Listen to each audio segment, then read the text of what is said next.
Si on veut résumer grossièrement, on peut dire que l'occitan a deux normes graphiques. Une première, la mistralienne, qui est plutôt phonétique et très utilisée en Provence, et une deuxième, la classique, qui est plus étymologique et qui est plus largement utilisée dans le monde occitan. Au XIXe siècle, un groupe d'écrivains originaires du Languedoc va s'inspirer de l'idée du félibrige pour créer une nouvelle graphie unifiée, mais cette fois-ci basée sur l'écriture des troubadours. Aquello graffio se suno la graffio classico. Et l'idée, c'est de redonner son prestige à la langue occitane en utilisant des codes graphiques qui lui sont propres et qui ne dépendent aucunement d'une autre langue. Et concrètement? Eh bien, concrètement, le son OU s'écrit toujours avec la lettre O, comme dans Tutsu.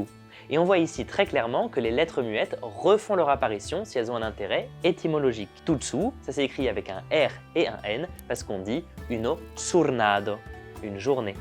De toute manière, peu importe celle que vous préférez, l'important c'est toujours de parler. Majako, bravemunde, et une autre fois.